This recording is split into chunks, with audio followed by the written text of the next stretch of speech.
Saranno 11 i candidati sindaco a contendersi la poltrona di Palazzo delle Aquile alle amministrative del 6 e 7 maggio a Palermo. Li sostengono ben 28 liste con oltre 1200 candidati in corsa per i 50 seggi di consigliere comunale. C'era tempo fino a mezzogiorno di oggi per presentare le liste negli uffici del comune in Piazza della Pace. Ha mancato l'appuntamento la lista del Melograno che sostiene la candidatura dell'ex generale dei Carabinieri Antonio Pappalardo, che al momento quindi resterebbe fuori dalla competizione. In compenso all'ultimo momento si è materializzata la candidatura dell'outsider Marco Priulla, studente 26enne in campo per il Partito Comunista dei Lavoratori.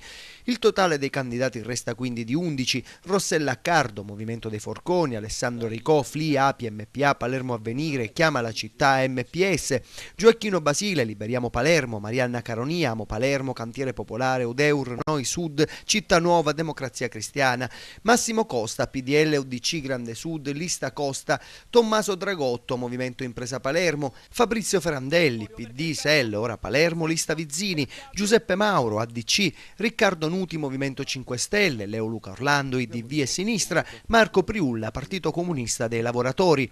Intanto il Popolo della Libertà ha depositato la lista dei candidati al Consiglio Comunale. Si tratta di 50 nomi, 20 donne, età media 42 anni. Capolista il colonnello dei Carabinieri Giuseppe Fausto Milillo, scelti per rappresentare il meglio della società civile e imprenditoriale palermitana. La lista appoggerà il candidato sindaco Massimo Costa e così il PDL ufficializza la lista dei candidati del Consiglio Comunale di Palermo, dei 120 candidati ai consigli delle 8 circoscrizioni e dei 5 candidati alla presidenza di altrettante circoscrizioni su 8. Per la scelta dei 120 candidati a consigliere di circoscrizione, giovani professionisti desiderosi di mettere la propria esperienza a disposizione della città. Abbiamo applicato lo stesso criterio delle candidature al Consiglio Comunale, spiegano i coordinatori cittadini e provinciali di Palermo del PDL Giampiero Cannella e Francesco Scoma.